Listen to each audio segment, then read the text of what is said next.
शिक्षा मंत्री मदन दिलावर का बड़ा बयान सामने आया है। शिक्षा मंत्री मदन दिलावर ने कहा है कि अकबर एक आतंकी था, एक दुष्कर्मी था। अकबर, वो अकबर जिसको अब तक हमें महान बता करके पढ़ाया जाता रहा है, उस अकबर के लिए जो मुगल बादशाह अकबर रहा, दिल्ली की गद्दी पर गद्दी नशीन, और जिसका सबसे लंबा टेन्योर रहा एक बादशाह के तौर पर, उसे आतंकी बताया, दुष्कर्मी बताया। उनका कहना है कि ऐसे व्यक्ति की महाराणा प्रताप से तुलना करना गलत है। कांग्रेस हमेशा आतंकियों के समर्थन में रही है। आतंकी जब मारे जा रहे हैं तो सोनिया गांधी फूट फूट कर उस वक्त रो रही थी। बाटला हाउस का जिक्र कर रहे हैं वो।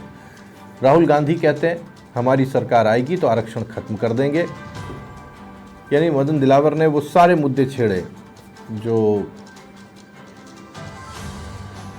कांग्रेस को घेरने के लिए ज़रूरी थे। कांग्रेस के शीर्ष नेतृत्व को घेरने के लिए बीजेपी ज़रूरी समझती है कि इन्हें सियासी टूल दिया जाना चाहिए। वो सारे मुद्दे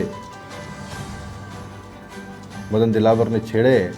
जोधपुर में कल थे और तब वहाँ पत्रकारों से बातचीत करते हुए उन्होंने ये सारी बातें कही। महत्वपूर्ण बात ये है, वो शिक्षा मंत्री हैं और बार बार उनसे पूछा जाता है कि जब सिलेबस का जिक्र आएगा तो उस सिलेबस के अंदर अकबर और महाराणा प्रताप को किस तरह से वरीयता दी जाएगी, किस तरह से जगह दी जाएगी। और इसी सवाल को लेकर उनका ये जवाब था कि महाराणा प्रताप से अकबर की तुलना संभव नहीं है। अकबर एक आतंकी था, एक दुष्कर्मी था, एक आक्रांता था। सुनिए।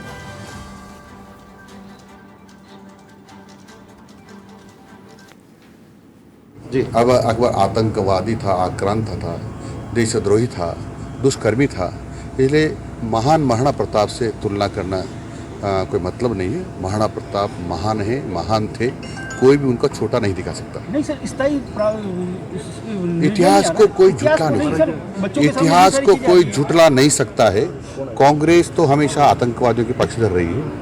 आपने देखा होगा जब बाटला हाउस में आतंकवादी मारे जा रहे थे, जब सोनिया गांधी फूट फूट कर रो रही थी। ये मैं नहीं कह रहा हूँ, ये राहुल गांधी खुद ने कहा है। वो आतंकवादियों को जी लगाकर, अब्बा लगाकर, पता नहीं क्या सम्मानित संबोधन करके बोलती है। और राहुल गांधी ने जाकर के अमेरिका में कहा कि हम जब ताकत में आएंगे तो आरक्षण